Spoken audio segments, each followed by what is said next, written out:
Hello, my name is Robert Wachendorf and I would like to show you how you configure our NFC incremental encoder. First of all, I show you the basic version. You need to load the app from the Google Play Store or from the gallery. Sorry for this, Apple doesn't allow us to download the information via NFC, so we only can use Android operation systems. After downloading, you start the app, and first of all you see an overview. In this overview down, you see different settings. You can change the language between German and English. And you have a help. In this help you find all the general information about this app and also about the functions of the encoder and how you configure it. On top, beside the overview, you have a file symbol.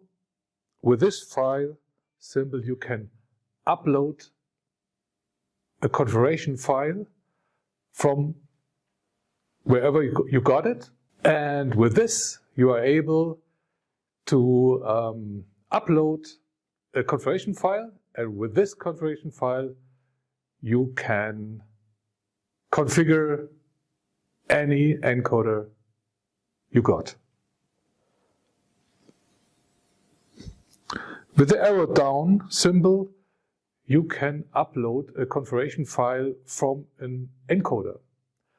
This allows you that you copy one configuration file from the first encoder to the second, to the third, and so on. With plus you can add an additional configuration template. If you now click on the configuration template, you get a possibility to store different configuration types. For example, you have different machines and you have different configurations for these machines for different encoders. You can name all these different machines, and behind this are the configurations for the specific encoder for this machine. For sure, you can rename this configuration, and also you can add a pin. This pin protects the configuration on this app and as well in the encoder. So after downloading, a person needs to know this pin code to change the configuration of an encoder.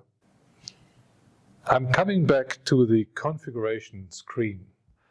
On this screen you have several options. On top you have three symbols. First of all, a symbol for storing the data. The second is a share symbol where you can share your configured configuration with a lot of people by sending email, SMS, WhatsApp, whatever you would like to use. And the third symbol is an arrow where you can send the configuration down to the encoder.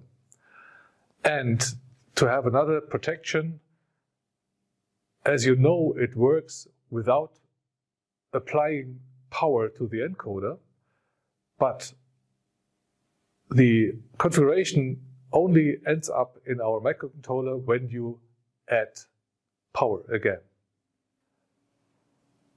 Okay, so now you will see all the options you have to configure the encoder.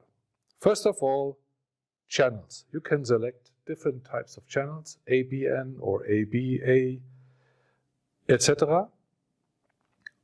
In the direction you can decide if it's clockwise or counterclockwise.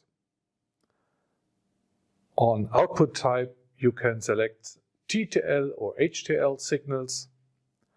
And also you have the possibility to activate a digital I/O. And now the most important configuration, you can select the pulses per rotation between 1 and 16,384.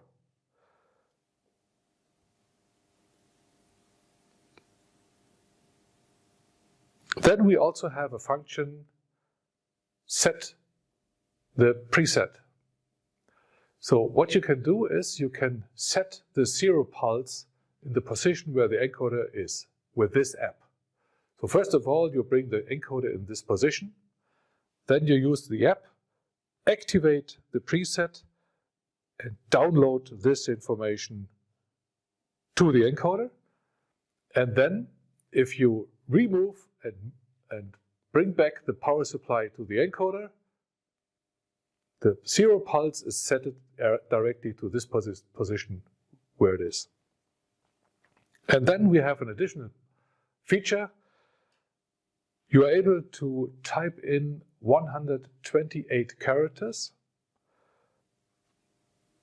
These characters will be sent to the encoder, so everybody who loads the configuration out of the encoder can read this message. So you can send nice greetings, or you can send also, for example, the position or whatever of this encoder. Thank you very much for your attention and have fun with the product. Bye-bye.